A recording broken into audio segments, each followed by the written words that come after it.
Picture this. You walk into a fancy restaurant, dressed for the evening, expecting to enjoy a nice meal. The place isn't even full, but the host looks you up and down, and then says, "Sorry, we're fully booked." You know it's a lie. You just watch someone else, someone who doesn't look like you, walk right in and get seated. Now what if I told you that the restaurant made a huge mistake that night? Because the woman they turned away wasn't just any customer, she was a food inspector. And by the time they realized who she was, it was too late. This story is about how karma served up justice on a silver platter. And trust me, you're going to want to watch until the very end. Meet Monica Williams, a food safety inspector with over 10 years of experience. She wasn't just good at her job, she was one of the best. Her work took her into every kind of restaurant. From five-star steakhouses to tiny family-run diners, she had seen it all. Mold in kitchens, expired food served to customers, even rat infestations hidden behind spotless dining rooms. And the best part? She always showed up unannounced. See, food inspectors have the power to shut down any restaurant that doesn't meet health codes. One bad report, and a place could be forced to close its doors for weeks or forever.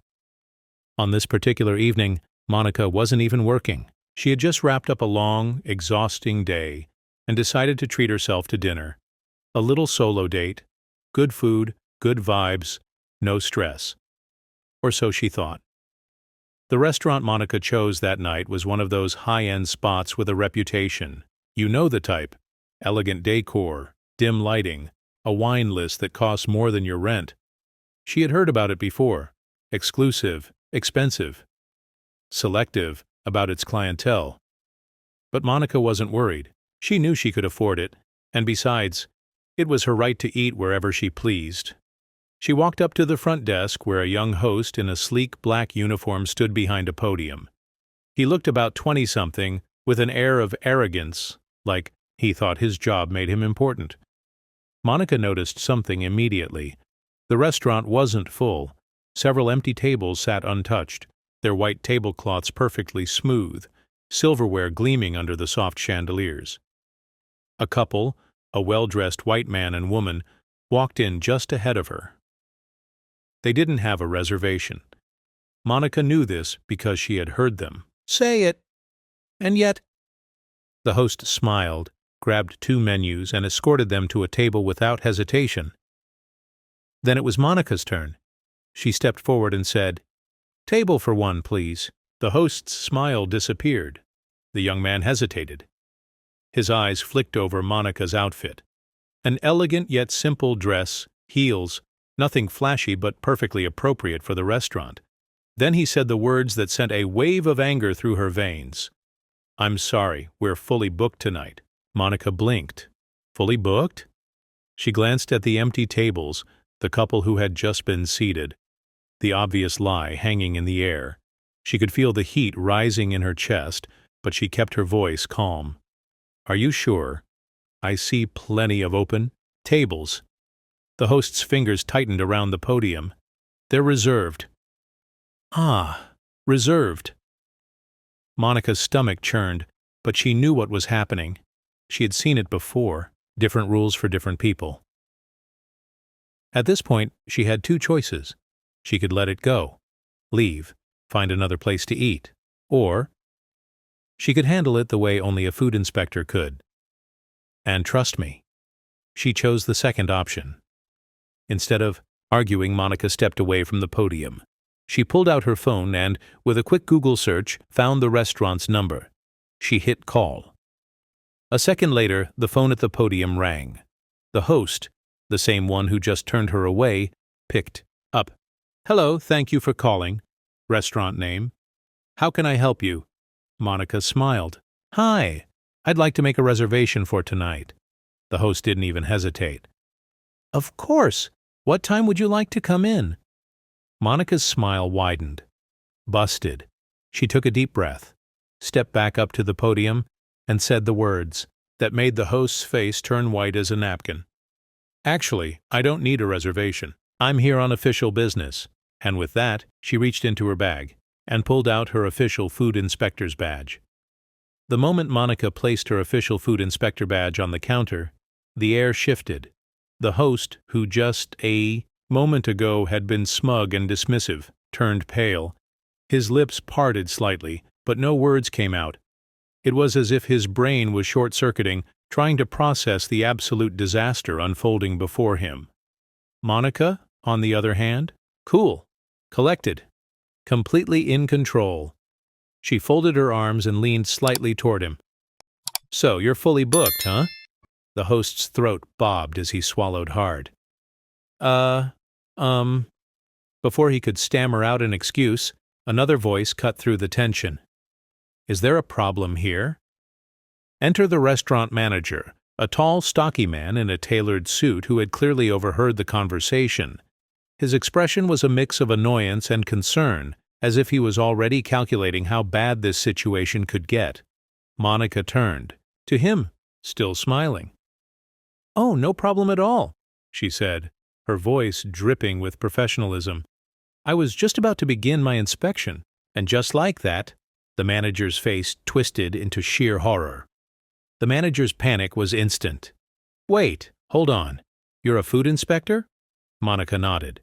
"That's right, and I need access to your kitchen immediately." The man's jaw clenched.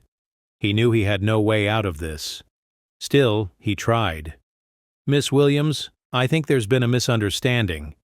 He forced a laugh, rubbing his hands together. "You see, my host here, he's new, still learning the system. I'm sure he didn't mean to turn you away." Monica raised an eyebrow. "Didn't mean to? Because it sure felt intentional." The manager's smile twitched. He was losing control of the conversation, and he knew it. He gestured toward the dining area. "Listen, let's not make a scene. Let me get you a table. We'll have the chef prepare you a special meal on the house. Our finest wine, anything you'd like." A classic move. Bribery. Monica shook her head. "I'm not here for a free meal. I'm here to inspect." And that's when the manager finally snapped. His expression darkened. He leaned in slightly, lowering his voice.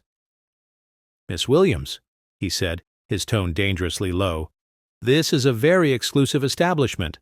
Our customers expect a certain atmosphere. I don't think you want to cause a scene." "Oh, so that's how he wanted to play it?" Monica tilted her head. "You know what actually ruins an atmosphere?" She pulled out a clipboard from her bag. "Health violations." And with that, she turned on her heel and marched straight into the kitchen. The moment Monica stepped into the kitchen, she knew something was wrong. The smell hit her first. It wasn't the rich aroma of sizzling steaks or freshly baked bread. No, it was something off. A mixture of old grease, raw seafood left out too long, and something even worse lurking underneath it all. She glanced around. The kitchen looked clean at first glance, but Monica had been doing this for years. She knew where to look, and it didn't take long before she found the first red flag. She walked straight to the walk-in refrigerator and pulled the handle. The door swung open, releasing a wave of stale, sour air. Monica grimaced. Inside, the fridge was a nightmare. Raw chicken sat in a container, floating in a pool of pink, watery juice. Seafood, which should have been packed on ice, was sitting out in open trays, slightly warm to the touch. Expired dairy. Containers were stacked on top of each other, some with visible mold growing on the edges. Monica pulled out her thermometer and tested the fridge temperature. Way too warm. She jotted a note on her clipboard. Refrigeration failure. Temperature above safe food storage levels. The manager, who had been trailing behind her, let out a nervous chuckle. I can explain that. Our fridge is just acting up today. We have a repair guy coming tomorrow." Monica shot him a look. "That's interesting, because my records show that this same fridge failed inspection 6 months ago." The man's face drained of color. Monica turned toward the prep station, where a chef was chopping vegetables. At first glance, it seemed fine, until she noticed. The same cutting board used for raw meat was being used for vegetables. A knife, still coated with raw chicken juices, was sitting right next to freshly chopped lettuce. Gloves, non-existent. Cooks were handling raw meat and then touching plates without washing their hands. Monica let out a slow breath. This was bad. She picked up the contaminated knife and turned to the manager. "Are you aware of the dangers of cross-contamination?" she asked. The manager rubbed his temples. "Look, Miss Williams, I admit we've had some issues, but Monica cut him off. "This isn't an issue. This is a lawsuit waiting to happen." And then, as if the universe wanted to seal this restaurant's fate, a roach scuttled out from under the dishwashing station. Monica and the manager both saw it. For a split second there was silence. Then, another one. And another. 3 roaches. In plain sight, the kitchen staff froze. Someone let out a small gasp. "Monica?" She simply grabbed her clipboard and wrote one final note. "Active pest infestation." The manager lost it. "Please, Miss Williams, don't shut us down. We'll fix everything. I'll fire half the kitchen staff. I'll replace all the food. Just, please, work with me." Monica gave him a long, hard look. Then she ripped a yellow slip from her clipboard and slapped it on the wall. "Closed until further notice. Health code violations." The yellow closure notice was barely up for 5 minutes before the news spread like wildfire. At first, the restaurant staff stood frozen, staring at the sign as if they could somehow will it away. The manager looked like he was about to have a full-on meltdown. And Monica? She simply collected her clipboard, adjusted her bag, and walked out the door. But what happened next? Oh, this was just the beginning of the restaurant's downfall. Because Monica wasn't the only one who had noticed what happened that night. And by the next morning, everyone was talking about it. You see, what the restaurant didn't realize was that people had witnessed what they did to Monica. Several customers in the dining area had seen how she was turned away, while others, who just so happened to be white, were seated without a problem. One woman, a young journalist who had been dining nearby, posted the entire story on Twitter. A black woman was just turned away from restaurant name while white customers were seated. Guess what? She was a food inspector, and they just got shut down on the spot. Karma is fast. Within hours, the tweet exploded. Tens of thousands of likes, retweets, and comments flooded in. People demanded answers. Others shared their own experiences of feeling discriminated against at the same restaurant. And by morning, the story had made its way to local news stations. By noon the next day, reporters were camped outside the restaurant filming the bright yellow closure notice still taped to the door. The headline? High-end restaurant shut down after refusing service to black woman who turned out to be a food inspector. Oof, not a good look. When a reporter reached out to the restaurant's management for a statement, the response was a disaster. At first, they denied everything. "We don't discriminate. This was simply a misunderstanding." But when asked why Monica was denied a table despite open seating, silence. Then, as more former employees started speaking up, things got even worse. When news of the scandal broke, former workers started talking, and what they revealed? It was ugly. One ex-waiter admitted that the restaurant had a secret VIP list of preferred customers. Another employee confirmed that black customers were often turned away under the excuse of being fully booked. A former bartender came forward with screenshots of a private staff chat where racially coded language was used to describe certain customers. The proof was undeniable. This wasn't just a one-time mistake.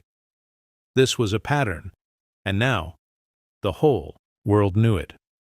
After Monica filed her official health inspection report, the restaurant was hit with several fines for unsafe food storage, cross-contamination risks, pest infestation, failure to comply with previous health code warnings, but that wasn't even the worst part for them. Within a week, multiple lawsuits were filed. A group of former customers, all people of color who had been turned away or treated unfairly, joined together to file a racial discrimination lawsuit, and let's not forget the boycott. Once people found out what happened, no one wanted to eat there anymore. Reservations plummeted. Their Google rating tanked. People left brutal reviews calling them out for their behavior. The restaurant tried one last desperate attempt to fix their reputation, releasing a public apology. We deeply regret the events that occurred and are committed to improving our inclusivity and service standards. But by then, it was too late. Within 6 months, the restaurant was permanently closed. And Monica, she kept doing what she did best, holding restaurants accountable. She never intended to go viral. She never expected to be at the center of a nationwide conversation about discrimination in fine dining. But she was glad it happened, because this situation sent a clear message to every other restaurant out there. Treat people with respect, because you never know who they are. And sometimes, karma moves fast. What do you think? Was this karma at its finest? Have you ever experienced discrimination at a restaurant? Drop your thoughts in the comments below, and if you enjoyed this story, hit that like button, subscribe, and turn on notifications so you never miss more real-life stories like this. Thanks for watching. See you in the next one.